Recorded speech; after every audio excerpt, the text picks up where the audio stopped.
Rendons grâce à Dieu qui a permis à ce que ce jour 11 juillet ait lieu et que nous puissions nous retrouver dans cette cuvette du Palais des Sports pour échanger autour de l'avenir de notre patrie. À l'issue donc de votre décision le 25 mai dernier de nous confier la destinée de notre patrie pour 5 ans encore. Soyez-en remerciés.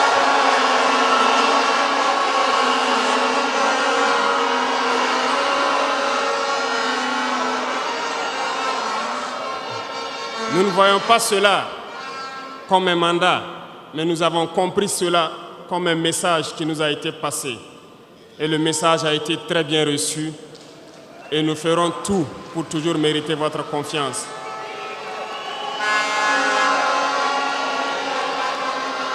Permettez-moi également de rendre un vibrant hommage à toutes ces forces de défense, ces forces de sécurité intérieure, nos vaillants volontaires pour la défense de la patrie et toutes ces populations qui vivent dans ces zones à fort défi sécuritaire et qui tiennent debout.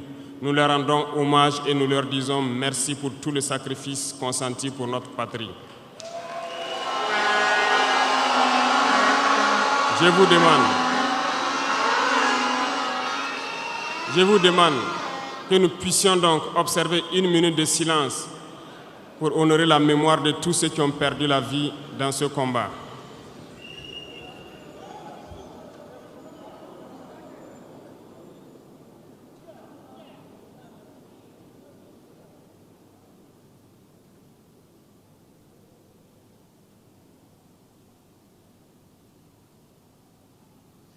Je vous remercie.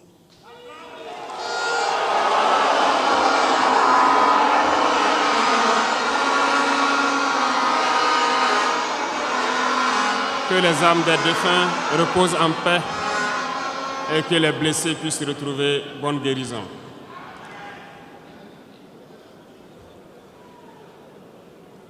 Camarades, l'émotion est grande, certes, mais permettez-moi que j'articule mes propos en 3 phases. La première phase va concerner l'étape à partir de laquelle je vais vous expliquer comment est-ce que nous voyons ce monde. La deuxième phase, nous allons nous consacrer à vous expliquer pourquoi nous devons continuer à nous battre. Et après, l'étape la plus importante, ça sera de vous décliner de façon sommaire la vision pour l'avenir, si je peux m'exprimer ainsi.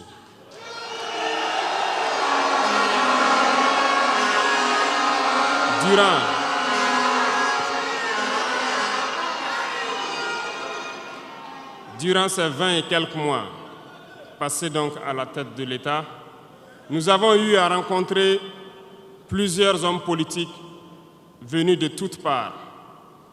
Nous avons rencontré des centaines de diplomates venus de toutes parts. Nous avons rencontré des hommes d'affaires venus d'un peu partout du monde.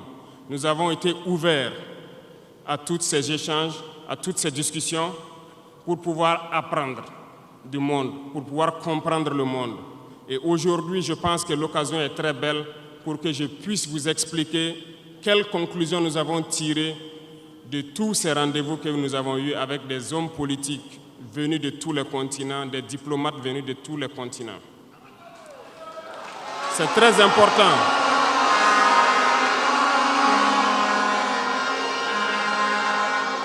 C'est très important la conclusion que nous avons tirée et ça doit vous permettre de comprendre le monde.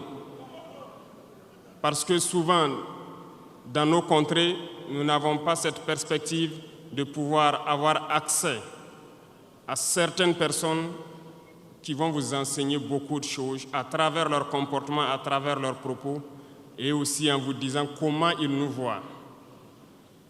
Camarades, Dieu a créé le monde avec tout ce qu'il y a comme bonheur, comme malheur, comme bien, comme mal, les humains, les génies, les animaux et tout ce qui va avec.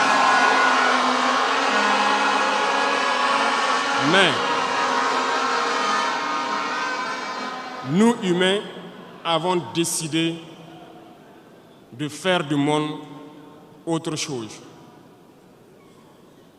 Chez les impérialistes, ils ont une vision du monde que je m'en vais vous expliquer. Le monde se résume en un triangle pour eux. Vous verrez le triangle dans la plupart de leurs insignes. Peut-être que vous ne comprenez pas, mais le monde se résume en un triangle. Pour eux, au sommet du triangle se trouve l'empire du bien. Et l'empire du bien, c'est eux. C'est la prospérité, c'est tout ce qui est positif. C'est eux qui ont droit à tout ce qui est bonheur sur ce monde. C'est eux qui ont droit à toutes les richesses. C'est à eux d'imposer leur manière de voir le monde. C'est à eux d'imposer leur vision, leur mode de vie. Voilà pourquoi, pendant la colonisation ou leur conquête, je dirais, ils venaient vers nos terres et ils disaient qu'ils ont découvert nos terres parce que pour eux, nous sommes des sauvages. Nous n'avons rien de comme eux, en fait. Donc, ils nous appelaient des indigènes. Et c'est eux, le peuple. Ils s'arrogent tous les droits. Et pour eux, le monde doit marcher comme ce qu'ils veulent. C'est simple. Je prendrai quelques exemples. Regardez à travers leurs films. Ils ont préparé l'esprit de leur peuple pour les faire comprendre qu'ils sont les meilleurs. C'est eux qui doivent tout posséder. Vous ne direz pas le contraire. Dans tous leurs films qu'ils propagent, vous trouverez toujours les méchants. Ce sont soit les Russes, soit les Sud-Américains, soit les Noirs qui jouent les mauvais rôles de trafiquants de drogue, de proxénètes, de trafic d'humains, jusqu'à un passé récent, bien sûr. Vous trouverez les Arabes qui jouent le rôle des terroristes. Voilà un peu comment ils perçoivent le monde.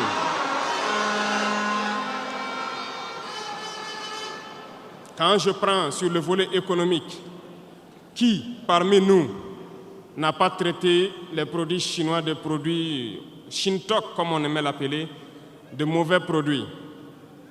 Mais aujourd'hui, j'ai pu vous dire qu'on a tout tort, parce que la Chine est à un niveau de technologie assez avancé, et c'est en Chine que la plupart de ces pays viennent s'approvisionner, mettre leur marque dessus et nous revendent comme étant leur propriété. Regardez autour de vous. Nos entrepreneurs qui sont dans le BTP ne diront pas le contraire. Tous leurs engins aujourd'hui sont chinois. Ceux qui font le transport ne diront pas le contraire. Ils nous ont menti parce que nous avons fait le tour du monde un peu dans ces 20 mois pour chercher des entreprises, pour chercher des usines. Et nous avons compris que tout revenait là-bas. Mais par leur communication, ils nous ont amenés à détester tous les produits chinois, à vouloir nous faire comprendre que ce qui est bon venait de chez eux, pas forcément d'ailleurs. C'est simple. Remonter le temps. Pour mieux comprendre ce que je dirais, il faut remonter un peu le temps. Et j'espère que certains iront lire. Qui sont les tsars, les conquêtes mongoles, les empires perses, turcs et ottomans? Lisez leur histoire, vous comprendrez pourquoi le monde est ainsi fait. À la base du triangle, il y a deux empires. D'un côté, l'empire du mal, selon eux, et l'empire des esclaves de l'autre côté. Voilà comment ils voient le monde. Qui est-ce qu'ils appellent l'empire du mal? Ceux dont je viens de citer tout de suite l'origine, et je vous ai dit de remonter le temps, allez-y lire, vous comprendrez pourquoi ils sont l'empire du mal à leurs yeux. Ils combattent l'empire du mal. Pour eux, l'empire du mal doit disparaître. Pour eux, l'empire du mal incarne le diable. Ils communiquent et ils le font comprendre à leur peuple ainsi. Voilà pourquoi après la Seconde Guerre mondiale, dans les années 80, je prendrai le cas de la Russie où tous les stratagèmes ont été mis en œuvre pour l'effondrer avec le président Gorbatchev. Aux États-Unis, c'est le président Ronald Reagan qui était à la manœuvre. 3 stratagèmes principaux ont retenu notre attention. Ils sont allés donc au niveau de l'Arabie Saoudite les demander de baisser le prix du pétrole de 35 $ à 7 $ pour faire écrouler l'économie russe. Parallèlement à cela, le deuxième stratagème, n'oubliez pas quelque chose, ces mêmes personnes qui viennent de quitter l'Afghanistan, soit disant qu'ils combattaient les talibans ont été reçus par le président Ronald Reagan à la Maison-Blanche. Ils ont été armés par la CIA. Les fameux missiles Stinger, Sol-Air, ont été livrés aux talibans pour combattre les Russes. Et plus tard, ils viennent supposer les combattre. Allez-y comprendre. Le troisième stratagème, c'était un bluff. Le projet IDS, Star Wars. Lisez, vous comprendrez pourquoi ils ont amené le président Gorbatchev à créer le projet Paulus qui a enfoncé la Russie. Une fois que la Russie s'est effondrée, ceux qui se prétendent être de l'Empire du bien ont commencé à juguler, jusqu'à ce que vienne cette équipe avec Vladimir Poutine pour essayer de remonter la Russie en surface.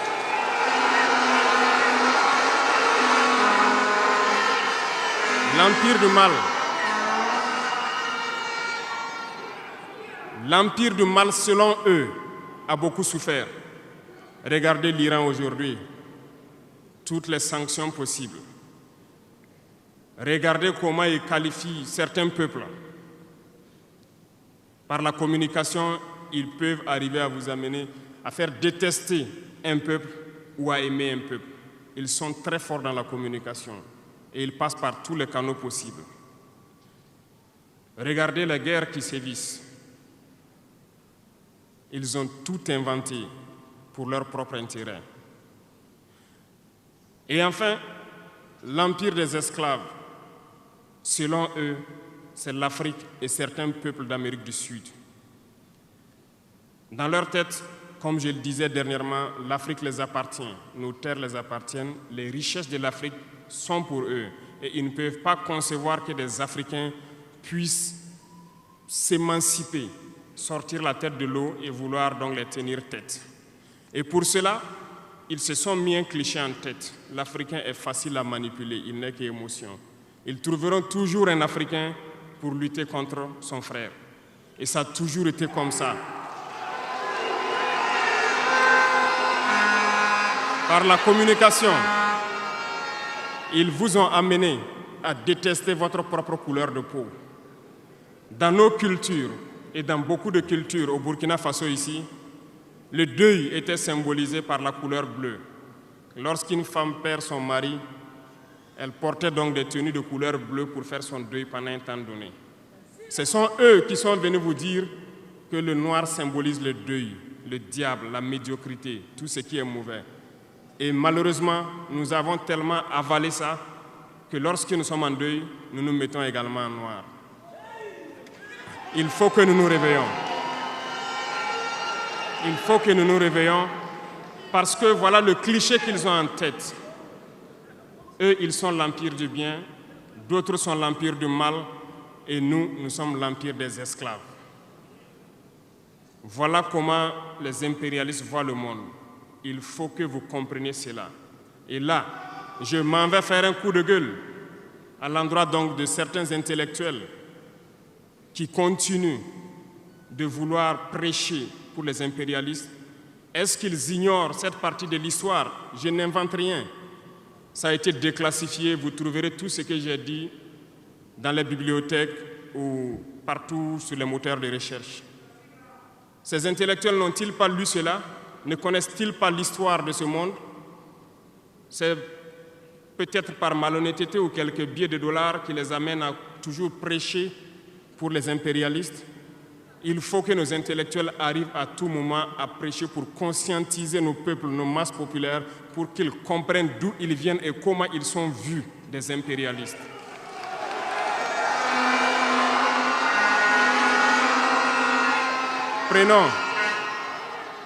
Prenons l'histoire de quelques guerres.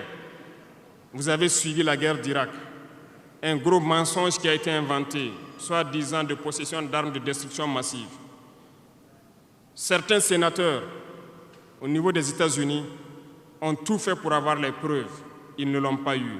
Souvenez-vous que plusieurs personnes ont démissionné de la CIA après cette guerre. Des preuves ont été inventées de toutes parts. Des services secrets occidentaux les ont aidés à fabriquer des preuves.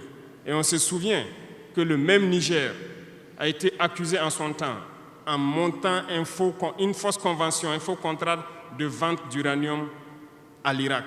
C'est le même processus qu'ils ont voulu amener la dernière fois pour soi-disant que le Niger vend de l'uranium clandestinement à l'Iran. C'est du déjà vu. Ils ont prétexté cela, ils n'ont pas eu de preuves. Même les Nations Unies ont trouvé finalement qu'il n'y avait pas de preuves tangibles de présence d'armes de destruction massive. Mais ils avaient leur objectif, il fallait détruire l'Irak. Ils ont détruit l'Irak. Ils ont créé l'État islamique. Tout comme ils ont créé les talibans dans les années 80. Les armés, les équiper. Et après, ils prétendent venir les combattre. Comprenez le jeu. Ça n'a que trop duré. Il faut qu'on se réveille et qu'on comprenne tout ça et que nous prenions conscience de notre situation et nous battre pour notre avenir.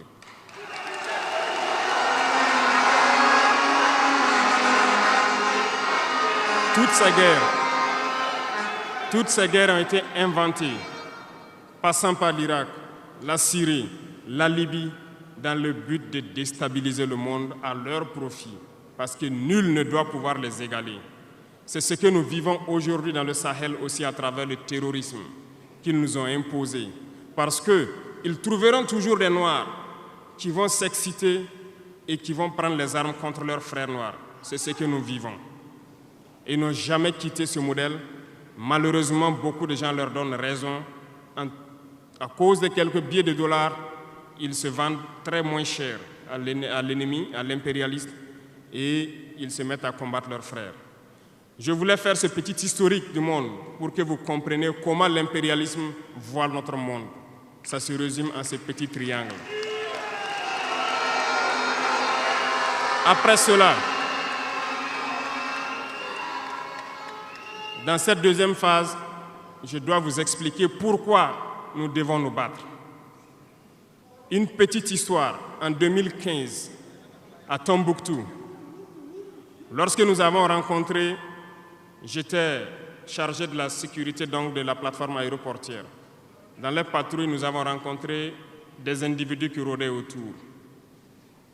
Un de ces individus était manchot. Je lui ai fait comprendre que c'était dangereux de rôder autour de la base parce qu'ils peuvent se faire tuer. Il m'a dit qu'il voulait se faire tuer, il voulait mourir. Et j'ai cherché à comprendre leur histoire. Certains étaient fous, d'autres étaient normaux, mais ils cherchaient à mourir à cause du terrorisme. Ils nous ont expliqué que lorsque les terroristes sont rentrés à Tombouctou, le manchot qui m'expliquait ça, un soir, les terroristes se sont pointés à son domicile. On voulu violer sa femme devant lui. Il s'est opposé. Ils sont repartis.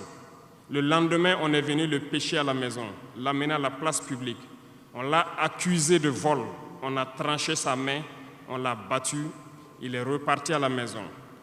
Son fils, qui avait 16 ans, qui s'occupait de sa main, ils sont revenus. Ils ont violé la femme. Ils ont enlevé son fils. Ils ont continué à violer sa femme pendant des jours, jusqu'à ce que la femme se suicide. Et ils ont amené son fils, il n'a plus retrouvé son fils. Et lui, il préfère mourir. Voilà pourquoi il marche autour. Le jour qu'une sentinelle va lui tirer dessus, ça lui fera plaisir. D'autres ont connu le même sort. Ils ont été enlevés de chez eux parce qu'ils refusaient que les terroristes touchent à leurs femmes ou à leurs filles. Et le lendemain, on vient les soustraire, on les amène à la place publique, on les battait à sang. Et après, ils allaient faire leur sale besoin. Beaucoup de familles ont été détruites ainsi. Ce sont des criminels, des violeurs, des bandits, des trafiquants de drogue qui sont armés et qui sèment désolation dans nos contrées. Ils ne le font au nom d'aucune religion. Malheureusement, ici au Burkina Faso, certains villages se sont laissés compromettre par ces individus. Je parle en connaissance de cause. En 2022 à côté, J'ai été chercher avec mon unité dans un village parce qu'ils ne voulaient pas que nous restions là-bas parce qu'ils sont en bonne entente avec les terroristes. Ceux qui m'écoutent, ils savent de quoi nous parlons. Plusieurs autres unités sont témoins. Certains villages ont refusé catégoriquement que des FDS foulent leur sol parce qu'ils sont en bonne intelligence avec les terroristes. Nous leur avons fait comprendre qu'il n'y a pas d'alliance possible avec ces criminels parce que c'est eux qui décident du jour où le pacte se rompt.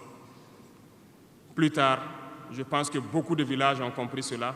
Lorsque le pacte s'est rompu, ils sont revenus sur les réseaux sociaux pour appeler au secours. Nous y avons été. Mais c'est pour dire, peu importe ce qu'ils viendront vous dire, peu importe les flatteries possibles, peu importe le pacte que vous avez signé avec eux, le jour qu'ils décident de mettre fin au pacte, ils viendront tuer et mettre fin au pacte. Il n'y a pas d'alliance possible avec les terroristes. Il n'y a pas d'alliance possible avec ces criminels. Ils sont à combattre. Un point, c'est tout.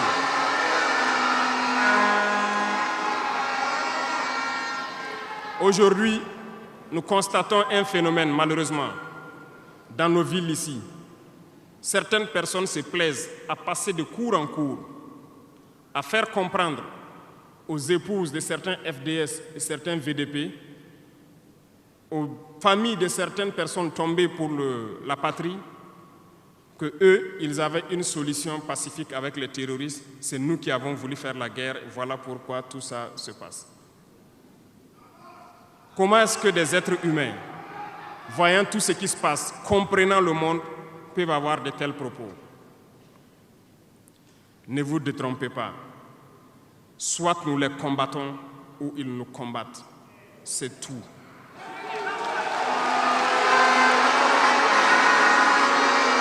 Les gens se cachent.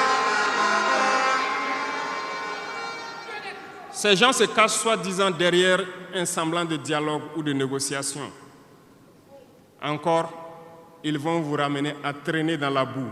C'est ça l'objectif de l'impérialisme, que le fléau dure, que ça dure dans le temps, que vos États ne soient pas structurés et qu'on continue de profiter de vos richesses. Plus ça dure, plus ça les arrange. Et malheureusement, ces individus qui passent de cour en cour font le jeu des impérialistes. S'ils m'entendent, qu'ils arrêtent maintenant, parce qu'ils iront combattre eux-mêmes.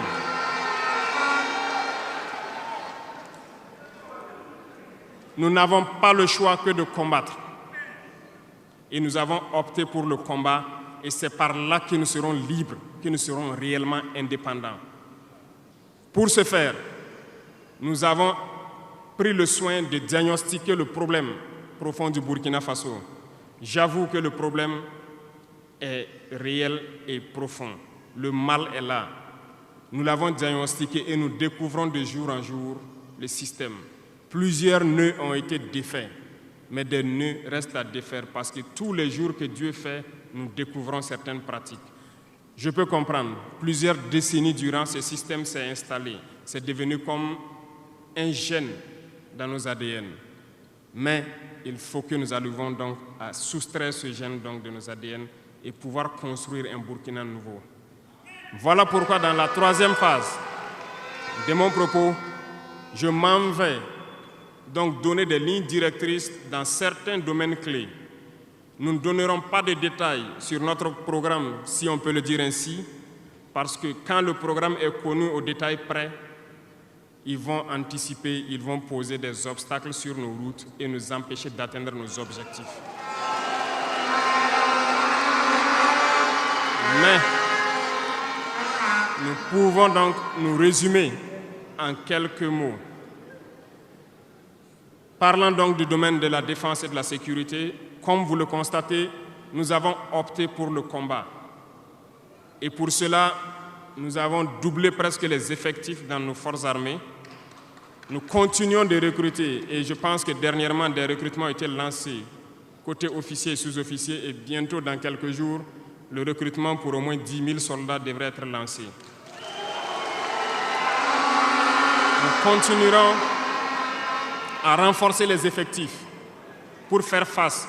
Parce que, où que vous soyez, malgré le recrutement qui a été fait, il y a toujours le besoin de militaires. Partout au Burkina Faso, certains villages continuent de vouloir la présence militaire. Donc, il y a lieu de continuer à recruter et à équiper. Et je peux vous assurer que nous sommes sur cette lancée. Depuis janvier 2023, nous avons pu lancer un programme d'équipement. C'est vrai, le monde est fou, il y a la guerre partout. Aucune nation ne prend son équipement et vendre, on fabrique pour vous. Ce qui a fait que ces équipements ont traîné près de 18 mois, mais les premiers ont commencé à venir, comme vous avez pu le constater la dernière fois, et les équipements vont continuer à venir, parce que nous voulons que le niveau de notre armée atteigne un niveau jamais égalé dans la sous-région.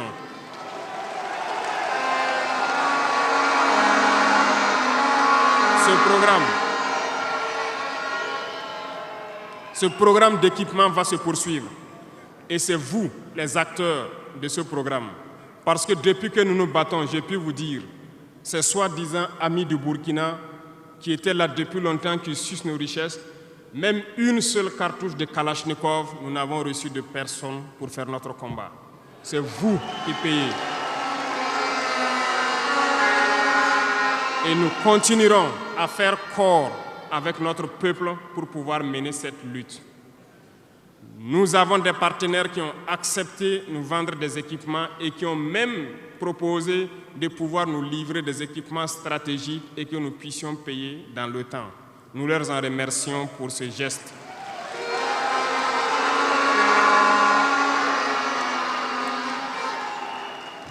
Et nous disons encore merci au peuple qui a compris le sens du combat, qu'il faut que nous nous battons.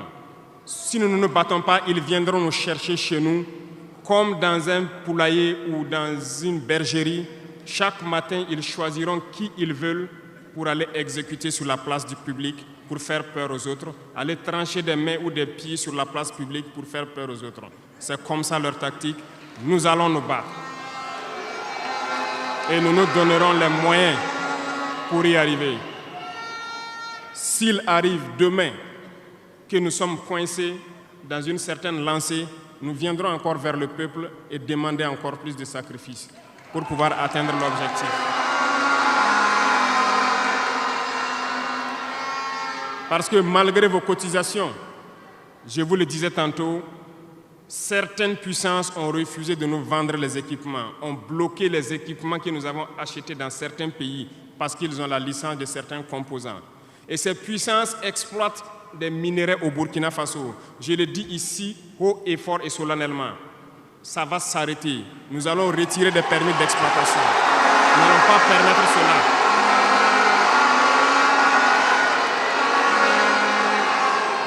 Vous ne pouvez pas exploiter nos ressources et refuser de nous vendre des équipements, faire bloquer nos équipements. Nous n'allons pas accepter. Qu'ils s'attendent, nous allons récupérer nos permis d'exploitation et nous allons l'exploiter nous-mêmes.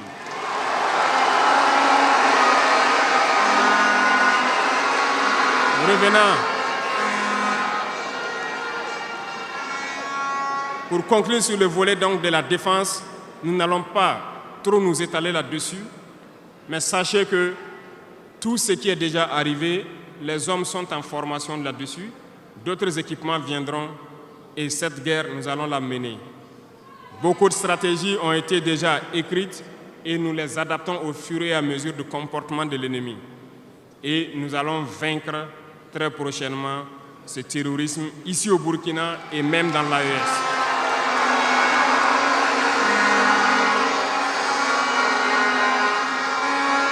Pour ce qui concerne le domaine donc de la fonction publique, pendant longtemps, nous avons passé le temps à mettre en garde un certain nombre d'acteurs.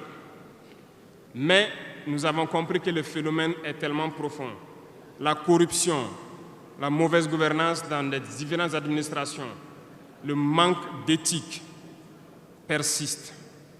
Certains organes ont été donc mis en place dans le cadre de la lutte contre la corruption et dernièrement, certains arrêtés ont été pris pour ce qui concerne les primes de dénonciation. Le dernier acte à poser sera fait avant donc, la fin de ce mois. C'est un organe qui devra siéger dans tous les ministères pour s'auto-saisir de certains dysfonctionnements, des actes de corruption et pouvoir agir.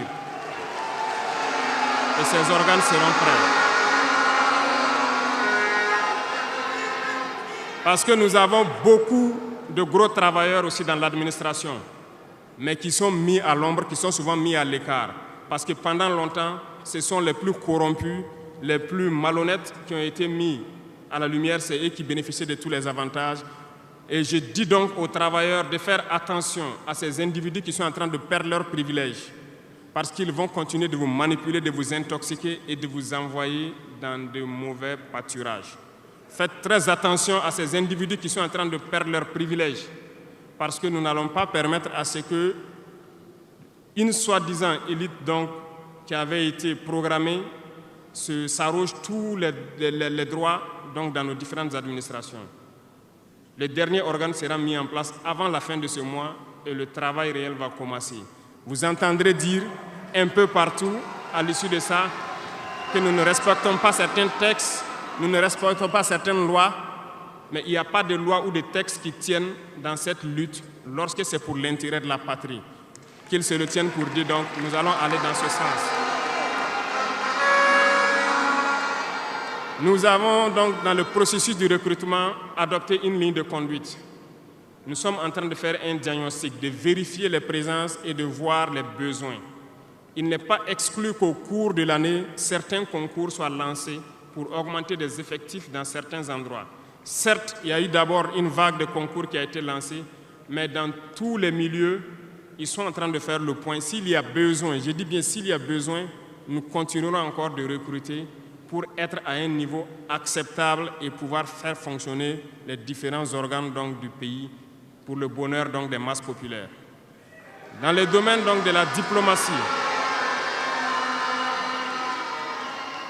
nous avons opté pour une diplomatie commune dans l'AES. Toutes les décisions vis-à-vis donc, des partenaires, que ce soit africains ou à l'étranger, seront prises à l'unanimité au sein de l'AES. Mais nous avons aussi opté pour une diplomatie de vérité. Nous ne comptons pas nous mettre dans certaines logiques de mentir ou de couvrir la réalité, soit disant que c'est la diplomatie. C'est faux. Ce n'est pas là la diplomatie. Je puis vous dire que ce que vous voyez en superstructure, lorsque les gens viennent en audience et sortent pour parler au micro, ce n'est qu'une partie visible de l'iceberg. Ce qui s'est passé à l'intérieur dans les huis clos, ça n'a rien à voir avec la diplomatie. Et nous sommes donc inscrits dans cette logique de dire clairement les choses au peuple. Certains vont nous critiquer, d'autres même iront à dire que non, un chef d'État ne doit pas parler comme ça, un chef d'État ne doit pas faire ça. Mais nous leur disons que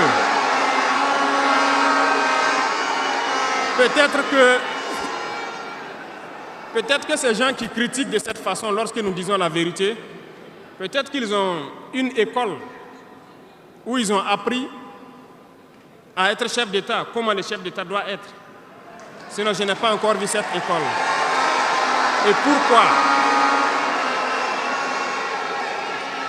pourquoi nous devons ressembler forcément aux autres, faire comme les autres? Nous voulons créer notre modèle, notre identité. Et je pense que le Burkinabé, par définition, c'est l'homme intègre. Nous voulons la vérité. Et lorsqu'il y a la vérité qui sort, même si nous avons fauté, il faut que nous ayons le courage de venir vous dire sur tel côté nous avons fauté, nous demandons pardon. Si vous nous pardonnez, vous nous pardonnez. Mais nous ne voulons plus nous inscrire dans cette diplomatie mensongère. Nous avons, dans une interview, parlé du régime ivoirien.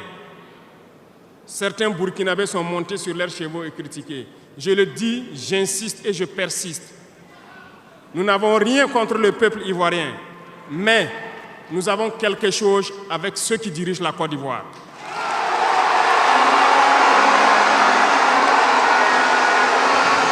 Nous le disons et nous le répétons encore.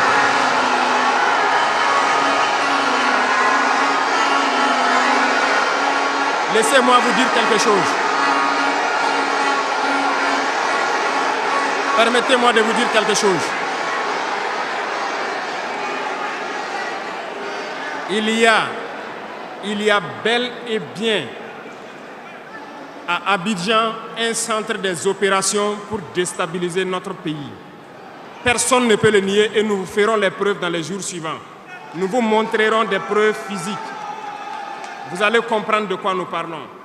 Personne ne viendra nous dire qu'au Bénin, il n'y a pas de base française dirigée contre nous. Nous avons les preuves sous la main. 2 bases importantes.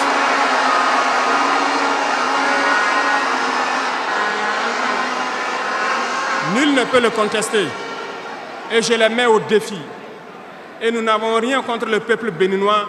Là, nous avons un problème avec la politique des dirigeants béninois. Et nous le disons haut et fort encore. Dans cette diplomatie, nous avons décidé de dire la vérité. Il y a bel et bien 2 bases. Une vers Kandi et l'autre en allant vers Porga ou je ne sais pas quelle localité. Des pistes ont été réaménagées à plus de 3000 mètres de long. Des avions atterrissent. Les gens équipent et forment les terroristes là-bas. Nous avons des enregistrements audio d'agents français au Bénin là-bas qui se jouent le centre des opérations des terroristes. Ils montent les opérations avec eux. Ils les aident à se soigner. Ils font tout ce qu'il y a là-bas. Nous avons tous les détails sur eux.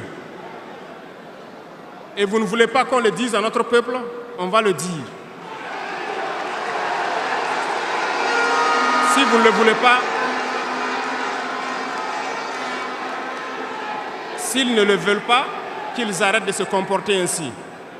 C'est simple. Nous n'avons forcé personne à prendre son indépendance. Si vous décidez de rester dans votre situation, mais ne prenez pas vos pays pour en faire des bases arrêts parce que ce sont vos populations qui vont en souffrir après. Et ce n'est pas une bonne politique.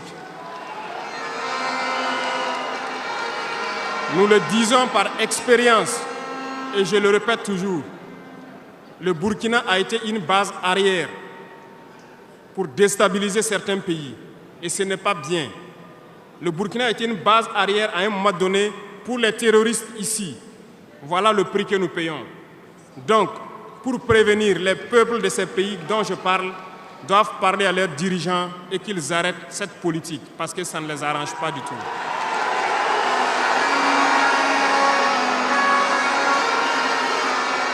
Pour venir, dans le volet communication et culture, nous avons lancé plusieurs initiatives. Au cours de l'année 2024, vous avez pu célébrer avec nous donc, le mois donc, de consommation locale. Nous avons eu les journées traditionnelles, le mois du patrimoine. Beaucoup d'activités ont été menées. Nous allons continuer à ramener donc, en surface, donc notre culture, parce que c'est de là que nous retrouvons notre identité. Nous allons continuer des actions dans ce sens, à mettre en valeur notre culture, à mettre en valeur donc nos coutumes et à mettre en valeur le vivre burkinabé. Et nous souhaitons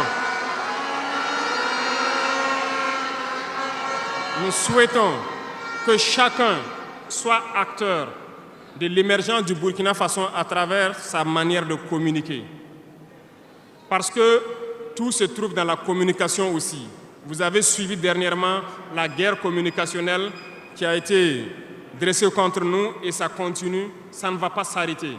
Et je souhaite que tous ceux qui sont dans la communication puissent être professionnels.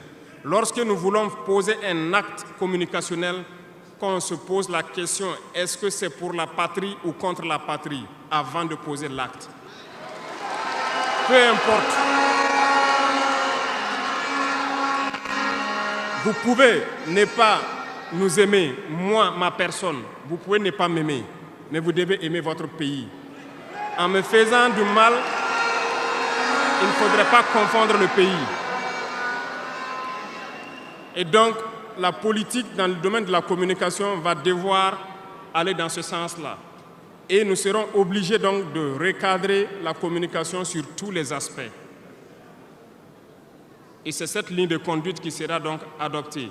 Nous n'allons pas permettre à ce que des Burkinabés communiquent contre le Burkina Faso. nous allons toujours nous inscrire dans l'éveil des consciences. Nous devons pouvoir sensibiliser les masses populaires pour que les gens comprennent pourquoi nous devons nous battre sur tous les volets. Revenant au domaine donc de l'agriculture, comme vous pouvez le constater, nous avons lancé des initiatives depuis 2023 et cette année, l'offensive a été lancée. Ça se passe plus ou moins bien. J'aimerais donc que les gens comprennent que nous avons décidé d'accorder une grande part de notre budget et de notre temps aussi au monde agricole. Parce que plus de 90% de notre population est paysanne. Mais pendant des décennies, ils n'ont jamais senti l'intéressement donc, à leur public. Et c'est pourquoi nous avons décidé d'entreprendre un certain nombre d'initiatives, d'actes que nous posons.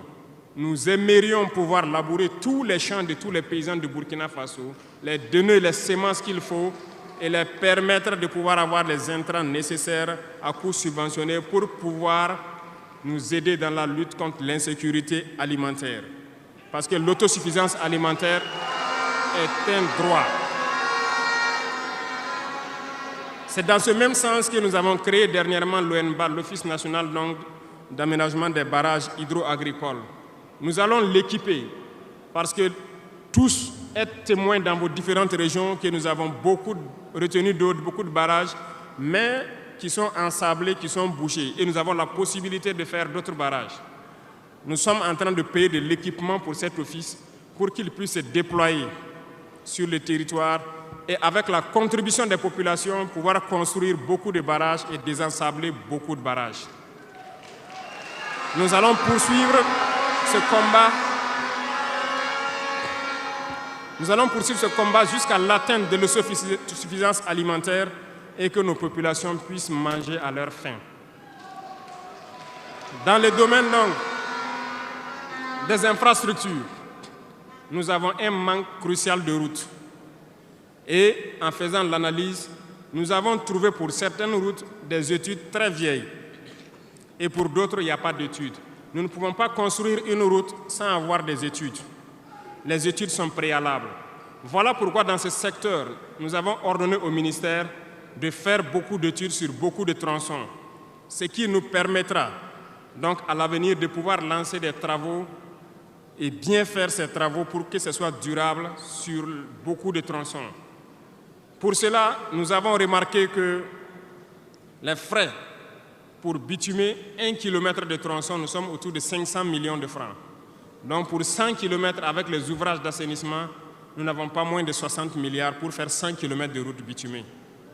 C'est très cher et très coûteux. La technique a été de créer donc des brigades d'intervention, donc des infrastructures. Nous sommes en train donc de vouloir équiper plusieurs brigades avec de l'équipement pour faire le minimum et permettre donc aux entreprises aussi du BTP de vivre et de faire une partie. Nous allons partager donc la poire en deux pour pouvoir baisser les dépenses et pouvoir faire le maximum de routes possibles dans un laps de temps.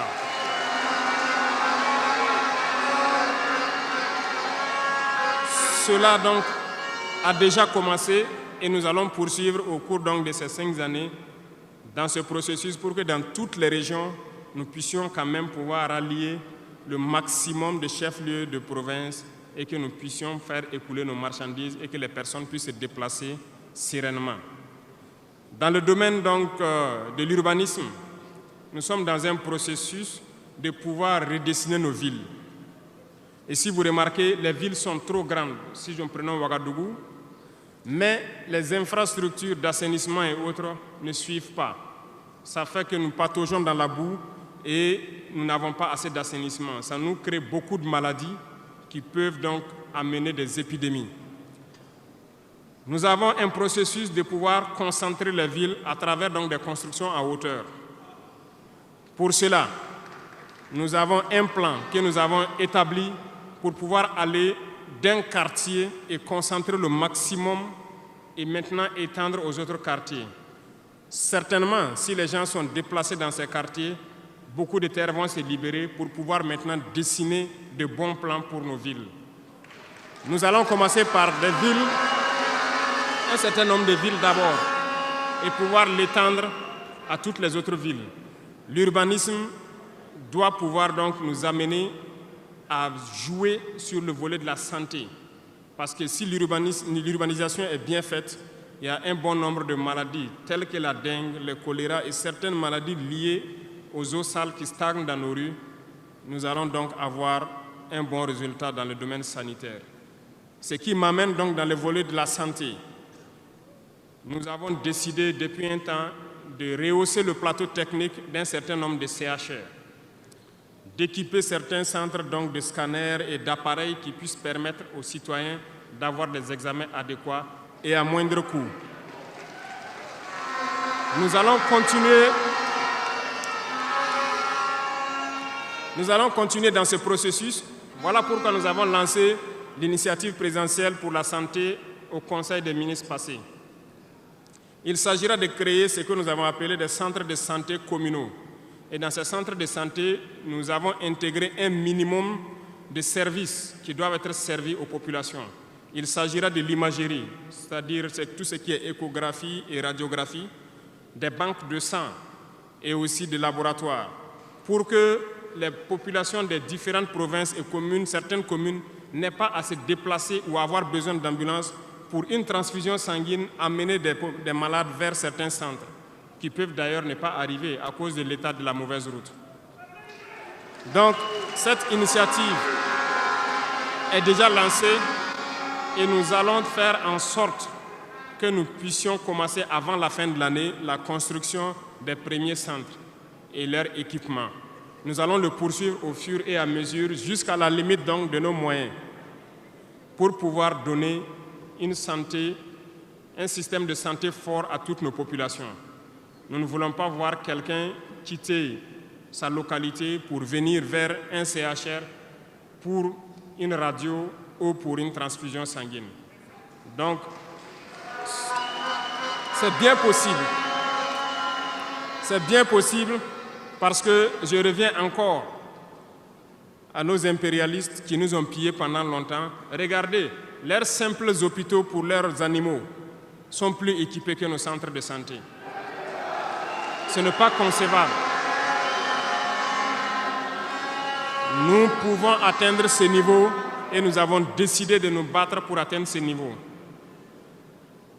Le ministère a été instruit aussi de former le personnel nécessaire pour équiper ces centres-là au fur et à mesure que nous les mettons en place, parce que ça nécessite des professionnels engagés. Et pour être plus pointu, nous avons remarqué que nous avons des médecins assez posés, prenant l'exemple de ceux qui opèrent le cœur. Nous sommes en train donc de les accompagner pour pouvoir avoir un institut vraiment assez équipé et les permettre de faire certaines chirurgies du cœur sur place parce qu'ils en ont la capacité. C'est l'équipement qui les manque. On attend leur point de situation pour pouvoir les aider et les soutenir. Beaucoup d'autres spécialités ont fait leurs preuves et nous ferons tout pour les accompagner donc dans ce sens. Dans l'initiative, il est prévu aussi des centres de réanimation dans certains CHR qui n'en disposent pas. Parce qu'il nous a été dit qu'après plusieurs opérations, des patients souvent décèdent du fait de manque de centres de réanimation. Donc c'est un tout complet que nous sommes en train de mettre en œuvre pour pouvoir renforcer le système de santé. Et nous sommes convaincus que si les Burkinabés mangent à leur faim et que l'urbanisation est bien faite, nous avons déjà gagné en termes de santé sur beaucoup de plans. Et il faut l'accompagner maintenant avec l'équipement.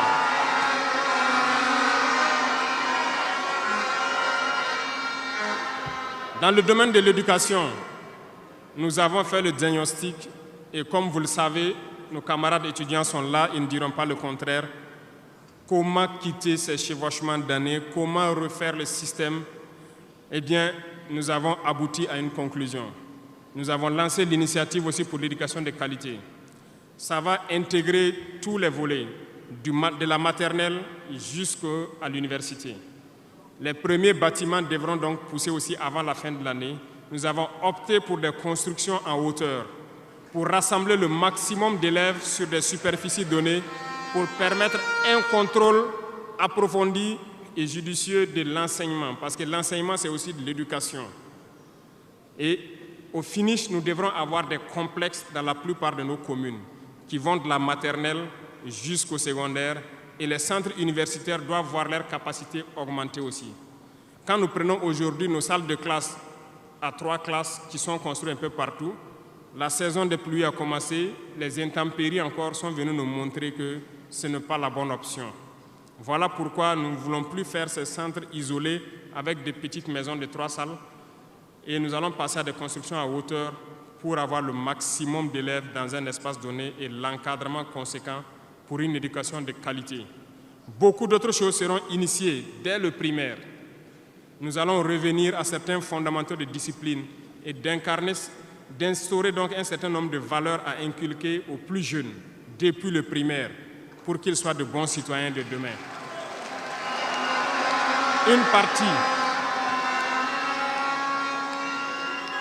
Il y aurait donc un début de formation militaire, si je peux le dire comme ça, civique et patriotique au tout petit pour pouvoir continuer dans les lycées. Et le programme national donc au niveau du SND est en train de muter. Le texte était venu en conseil, nous l'avons renvoyé avec des amendements pour que les travailleurs qui sont en activité actuellement puissent aussi passer dans ce centre pour avoir une formation militaire. Et ça va s'organiser à tour de rôle sur des périodes bien précises. Tout est une question de discipline, parce que par excellence, la formation militaire doit pouvoir discipliner les gens. Donc nous allons inculquer un certain nombre de valeurs au niveau donc de notre éducation. Revenant donc au centre universitaire, avant aussi la fin de l'année, nous allons commencer la construction d'un certain nombre d'amphithéâtres. Et plus tard, lorsque les moyens le permettront, nous partirons sur le volet donc de la restauration et aussi des cités au niveau donc des différents centres universitaires. Mais nous commencerons par les amphithéâtres pour les permettre d'avoir donc où travailler pour que le décalage qu'il y a en termes donc d'années qui se superposent puisse se réduire considérablement. Nous avons fait une régulation budgétaire qui doit donc passer à l'Assemblée ce mois-là pour pouvoir donc initier toutes ces opérations. Qu'est-ce que cela veut dire? Nous avons diminué les dépenses de fonctionnement de l'administration pour pouvoir injecter ailleurs, notamment dans l'éducation et dans la santé. Ce programme donc, est prêt, il a été lancé et dans les jours à venir, vous serez témoins de l'évolution donc, de tout ce que nous sommes en train de vous dire. Et nous poursuivrons ce schéma tout au long donc, de ces 60 mois qui nous a été consacré. Revenant donc au domaine donc,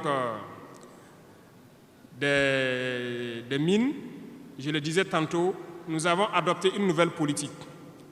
Le Burkina regorge de beaucoup de sortes de minéraux, mais il y a quand même un minéral pour lequel il n'y a plus de secret pour les Burkinabés. Et je m'en vais là saluer donc nos vaillants orpailleurs, très courageux, qui arrivent à rentrer dans les profondeurs de nos terres pour sortir ce minéral-là.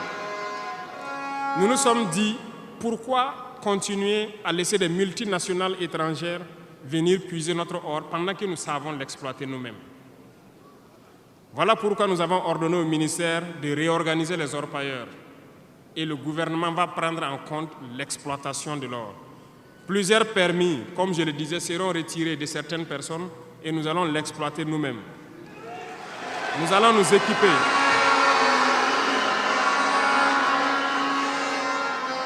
Nous allons nous équiper en machines pour le faire, mais même si nous n'arrivons pas à nous équiper de manière conséquente, nos orpailleurs ont fait leur preuve de courage et d'abnégation. Nous allons creuser nous-mêmes notre or et ça sera pour nous au Burkina ici.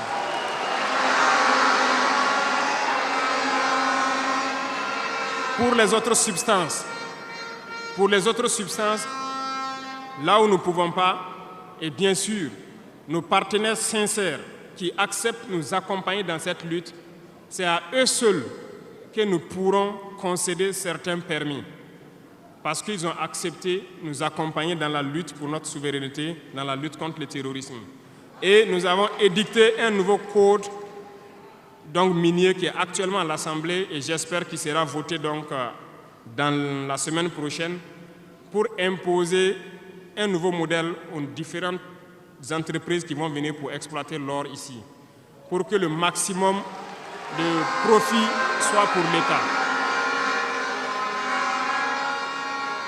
Et dans le volet donc de l'énergie, comme vous l'avez constaté, nous avons de sérieux problèmes d'énergie.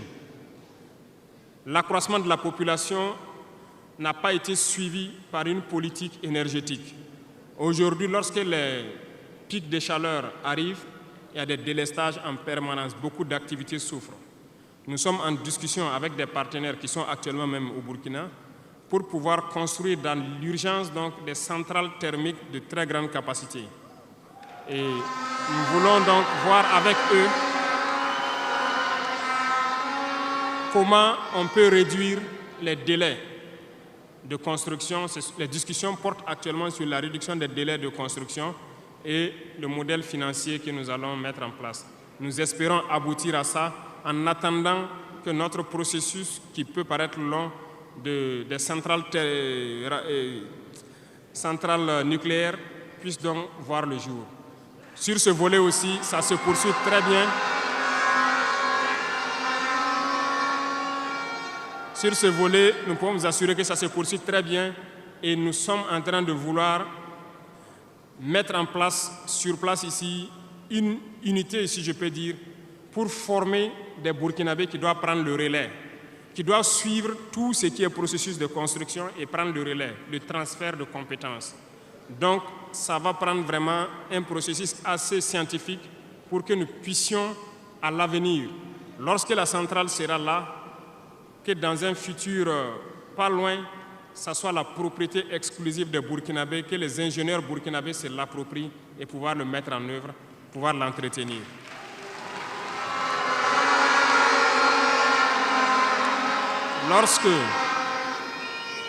Lorsque les conclusions donc, des discussions qui sont en cours avec les partenaires pour la centrale thermique verront le jour, nous allons vous mettre ça à disposition. Et si nous avons besoin de vous, nous allons vous le dire pour pouvoir mettre en œuvre rapidement ce plan aussi. Parlant donc du domaine de l'économie, qui tient beaucoup à cœur, nous sommes en train de mettre en place un processus. Le paiement donc, de la dette intérieure a commencé un peu avec les plus petites dettes. Les factures de moins de 100 millions ont été payées et nous poursuivons au fur et à mesure parce que ça doit permettre de soulager le secteur privé et de pouvoir donc relancer l'économie. Actuellement, nous allons nous tourner rapidement vers les sociétés d'État. Leur assemblée générale vient de finir, comme vous l'avez constaté.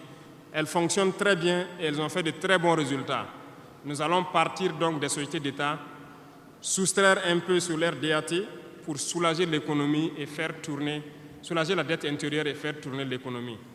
Donc, dans les jours à venir, s'il plaît à Dieu, beaucoup d'entrepreneurs doivent être soulagés après donc, la signature de conventions avec les sociétés d'État.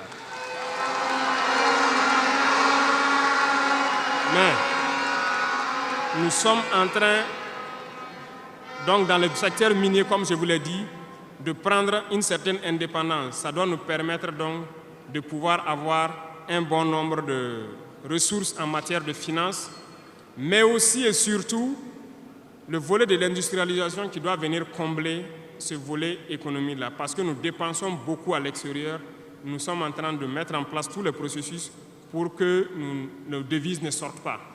En attendant, au niveau de l'AES, comme vous l'avez constaté, nous avons décidé de mettre en place une banque d'investissement et aussi un fonds souverain. Ce processus, donc, les techniciens sont là-dessus. La réflexion est en cours et nous espérons, dans un futur proche, qu'ils nous présenteront quelque chose de conséquent. L'autre volet stratégique que je ne vais pas parler et dont vous savez, nous avançons sereinement et au moment venu, ça va vous surprendre et rester à l'écoute. C'est tout ce que je peux dire.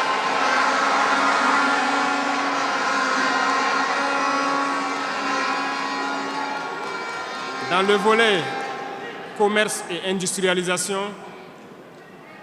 nous avons aussi posé les diagnostics, comme je vous le disais. Actuellement, comme vous le constatez, nous avons énuméré un bon nombre de produits que nous importons de l'extérieur. Alors, nous sommes en train d'entamer un processus d'industrialisation. Il faut que nous arrivions à mettre le maximum d'industrie sur place pour transformer nos matières premières et pour pouvoir fabriquer ce que nous consommons. Nous sommes dans ce processus et nous discutons avec beaucoup de partenaires pour avoir le maximum d'industrie sur place. Cela va faire en sorte que nos devises ne sortent pas et que l'économie tourne bien et que aussi nous puissions avoir de l'emploi pour les jeunes. C'est dans ce cadre que nous avons pris certains décrets pour faciliter la création des petites entreprises. Nous avons élagué tout ce qui est taxes durant donc un bon nombre d'années pour que les petites entreprises puissent se créer et vivre. Malheureusement, les petites entreprises se retrouvent confrontées aux besoins de financement. Il faut le dire, au niveau des banques, ça s'avère beaucoup compliqué pour qu'on puisse avoir des financements lorsque vous créez votre entreprise. Nous avons rencontré le monde des banquiers et comme je le disais, nous avons échangé, mais je ne suis pas du tout satisfait parce que le retour qui devait être fait pour que nous les accompagnions pour financer les petites entreprises n'est pas satisfaisant. Voilà pourquoi nous sommes en train de réorganiser nos fonds qui étaient disponibles au niveau de l'État. Nous les avons rassemblés en un certain nombre de fonds, tant au niveau de l'agriculture, tant au niveau donc du ministère de l'Emploi, pour pouvoir prochainement ravitailler ces fonds-là et pouvoir permettre aux jeunes qui créent les entreprises d'avoir des crédits et de pouvoir se lancer. Donc, et je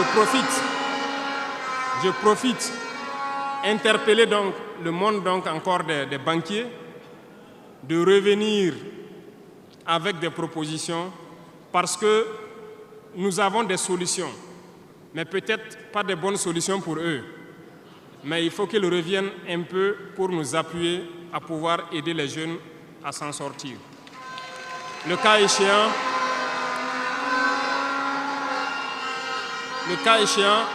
nous serons obligés de mettre en place un plan, peut-être qui ne va pas plaire, mais nous serons obligés. Dans le domaine donc du commerce, comme vous l'avez constaté, beaucoup de gens nous ont interpellés au cours de notre tournée sur les marchés hier. Nous avons fait un point de situation. Il y a tellement de travail à faire pour reconstruire ces marchés hier.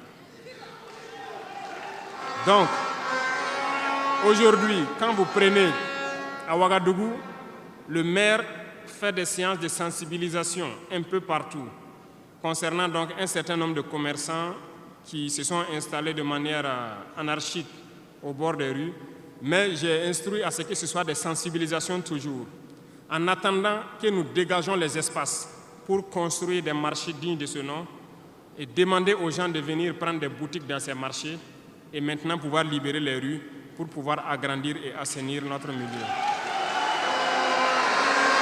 Et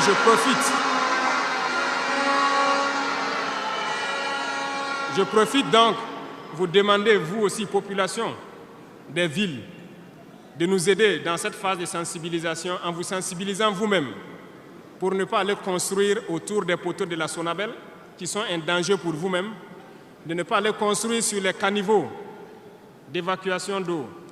Et je compte sur vous pour qu'on puisse donc atteindre cet objectif-là.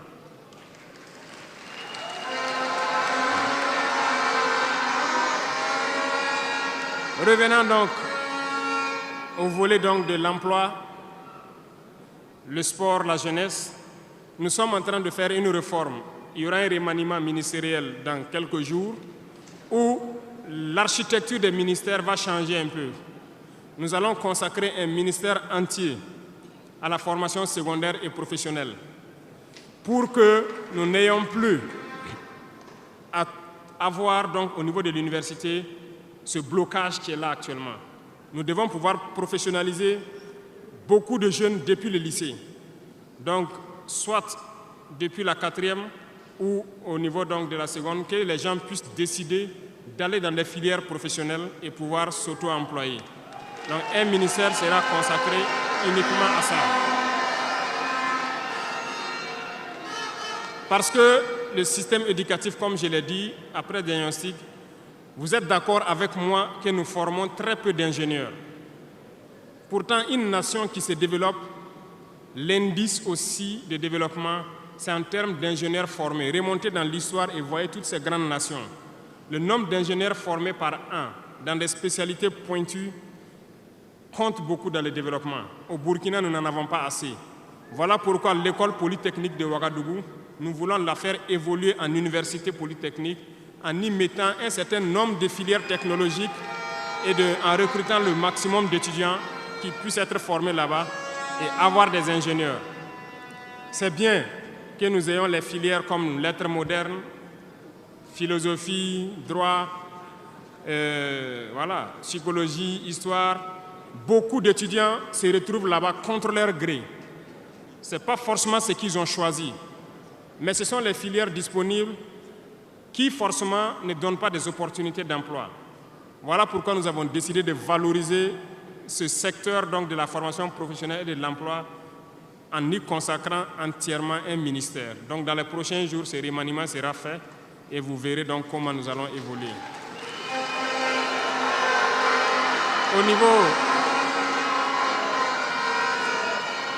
Au niveau du sport, la jeunesse et le sport, nous avons jugé nécessaire qu'il faut reprendre la main. Il faut reprendre la main pour recadrer. Parce que, première chose, le sport permet d'éviter un certain nombre de vices. La drogue, l'alcool, certains vices de la société peuvent être combattus à travers le sport. Nous voulons donc mettre des pôles dans toutes les régions, reconsidérer l'UCBF et toutes les disciplines sportives pour pouvoir les valoriser et créer les pépinières pour qu'au niveau professionnel, nous ayons le maximum de Burkinabés qui défendent les couleurs de Burkina Faso à l'extérieur. Le ministère qui sera consacré à ça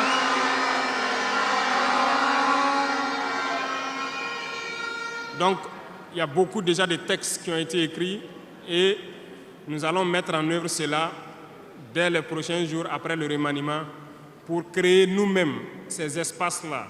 Cela va demander à ce que nous puissions pouvoir unir un certain nombre de forces pour y arriver. Et je compte sur vous, au niveau de chaque région, de chaque province, de pouvoir avoir donc cette discipline sportive-là et de s'encourager à faire le sport, à pouvoir permettre d'identifier les talents et de les faire émerger. Donc, certains volets de la gouvernance, tels que la transition digitale, nous n'allons pas nous évertuer là-dessus parce que c'est un processus un peu nouveau. Nous sommes dans la dématérialisation pour pouvoir lutter contre la corruption et aussi faciliter beaucoup de choses aux usagers. Le processus a déjà été lancé et vous voyez tous les jours les applications qui sont créées qui nous permettent donc de pouvoir faire faciliter un bon nombre d'activités au niveau des usagers. Même au niveau de la justice, vous avez pu voir que les casiers judiciaires et les certificats de nationalité aujourd'hui peuvent s'obtenir facilement en ligne. Donc nous allons continuer dans ce processus également.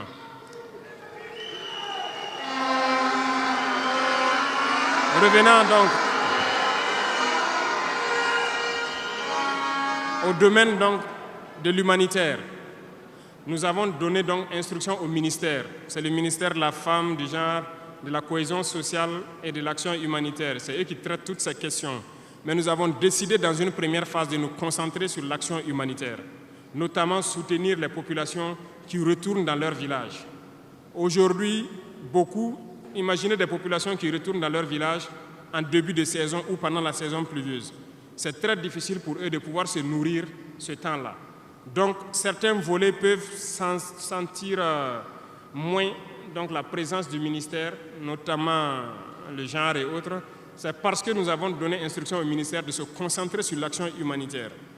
Au fur et à mesure que les villages rejoignent, que les villages puissent avoir le minimum pour survivre. Et là, à partir des moments, nous pourrons donc nous intéresser à tous ces volets. Parce que la cohésion sociale dont nous parlons ne peut advenir que lorsque les gens mangent à leur faim d'abord. Un pauvre et un riche ne peuvent pas s'asseoir sur la même table et parler. Si l'un a faim et l'autre, voilà, c'est compliqué. c'est ce que je passe mon temps à dire à tous ceux qui viennent nous parler de cohésion sociale. Quelqu'un ne peut pas avoir faim et quelqu'un qui mange à sa faim, vous voulez les asseoir pour parler à la même table, ce n'est pas possible. Il faut que tout le monde ait à manger d'abord.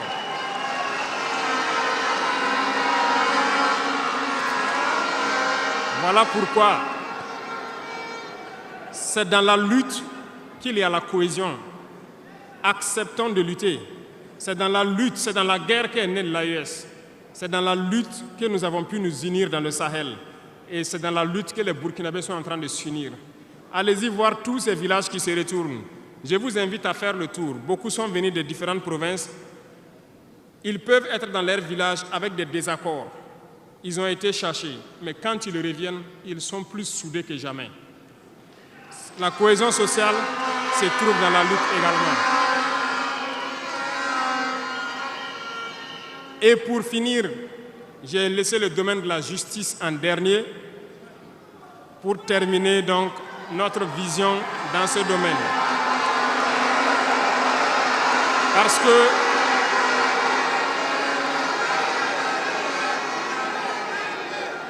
Parce que nous avons un sérieux problème dans ce volet. Nous avons entamé des réformes il n'y a pas longtemps au niveau du Conseil supérieur de la magistrature.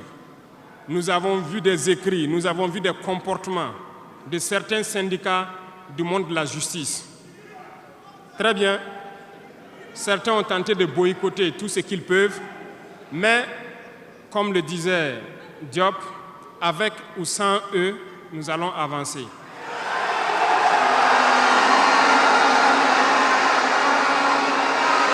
Nous avons plaidé.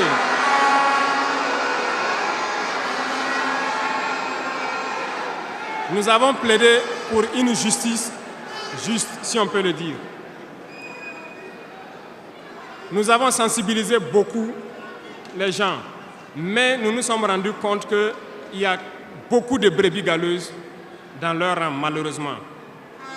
Nous ne pouvons pas comprendre que, malgré tout ce que nous disons, il y a une justice pour le pauvre et une justice pour les riches. Ça ne peut pas continuer.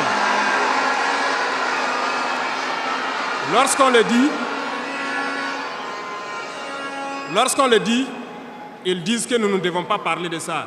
Nous allons parler de ça et bien même. Parce que,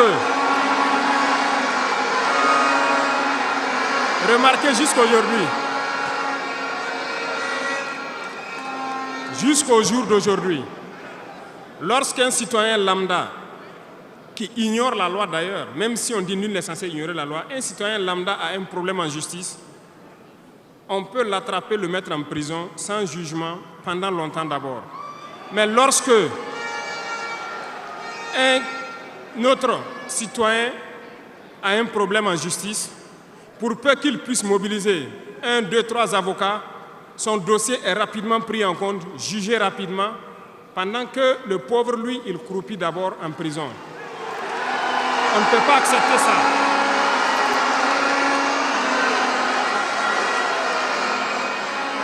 Il y a des choses, il y a des situations et il y a des choses sur lesquelles nous n'avons pas voulu nous prononcer par juste devoir de réserve parce que nous sommes à un certain niveau, on ne veut pas parler en premier.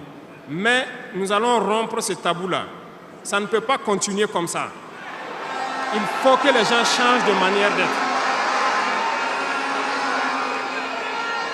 Beaucoup de gens sont toujours en prison sans jugement.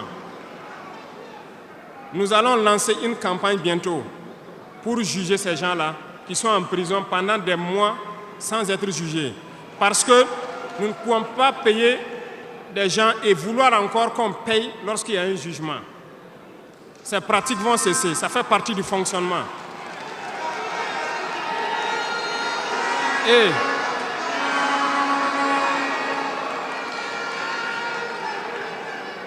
malheureusement, je le dis haut et fort, et j'invite donc les magistrats qui sont sincères là, voilà, à donner le ton aussi et à quitter dans une certaine logique. Parce qu'il y a beaucoup de brebis galeuses dans leur rang. Il y a des magistrats corrompus qui se cachent derrière des syndicats pour poser un certain nombre d'actes.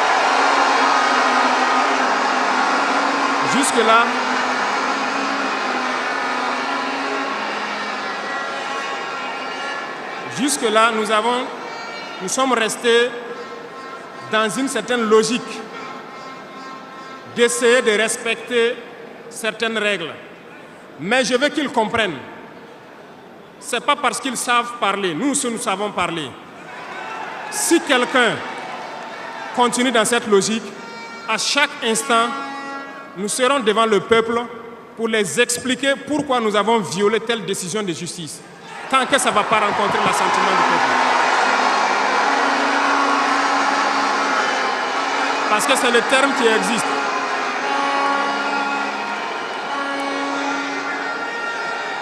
La patrie d'abord, la patrie avant tout. Si une mauvaise décision est prise, soi-disant pour protéger certains individus qui nuisent à la patrie, nous allons nous opposer. Et nous n'allons pas permettre que la décision soit exécutée. Et nous allons expliquer pourquoi nous nous opposons. Le Conseil supérieur de la magistrature a été modifié dans son architecture. Ils seront installés, si ça n'a pas déjà été fait, et ils vont commencer le travail. Tous ceux qui avaient les dossiers, des magistrats qui avaient été pris la main dans le sac, qui ont des dossiers, on va remettre tout à jour, ils seront jugés aussi, comme les autres.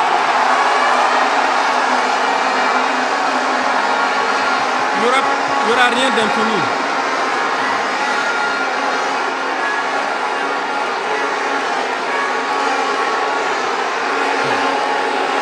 Ils sont au courant.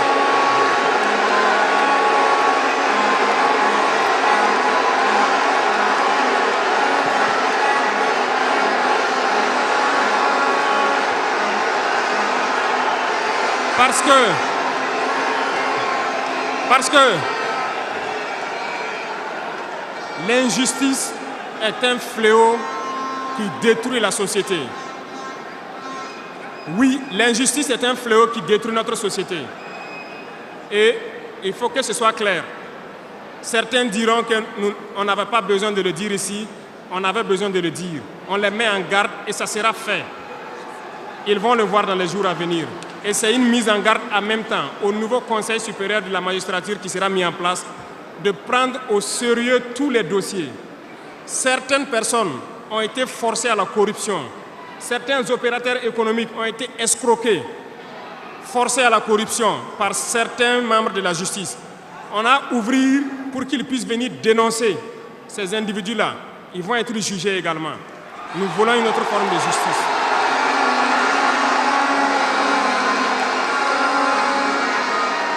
Nous ne le faisons pas pour nous-mêmes. Nous ne le faisons pas pour nous-mêmes, mais nous le faisons pour la masse.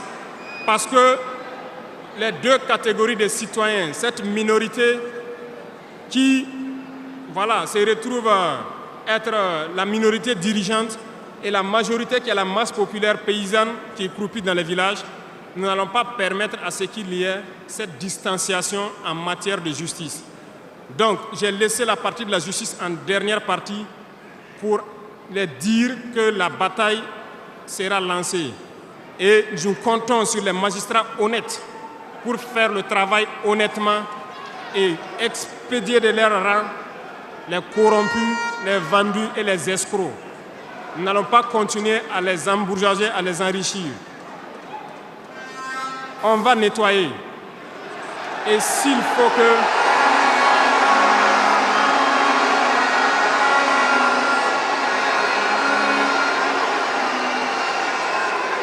Et si à partir de ces propos que je tiens aujourd'hui, certains décident de faire des mouvements d'humeur ou de ne pas travailler, ils sont libres. Nous prendrons les mesures qui sied. Mais le pays va avancer.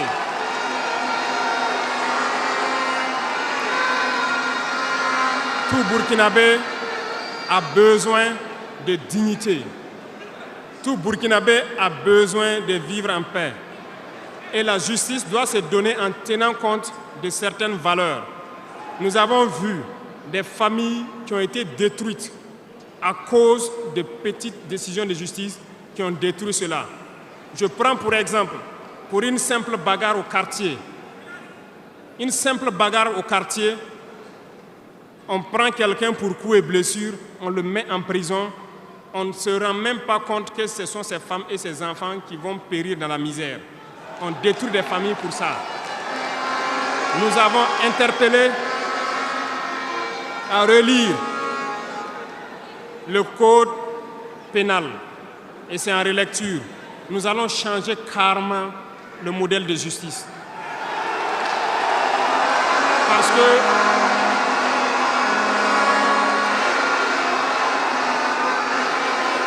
nous l'avons dit et nous le prêchons.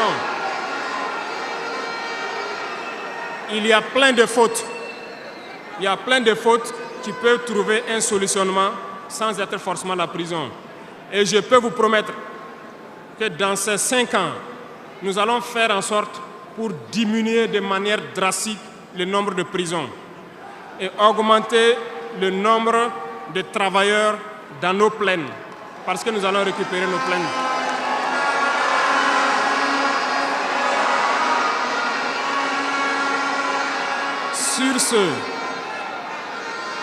Sur ce, nous n'allons pas donc nous détailler sur tous les aspects. Nous allons nous arrêter là parce que vous avez beaucoup de questions sûrement à poser sur ce que nous venons de dire et nous allons vous apporter les réponses claires, simples et limpides.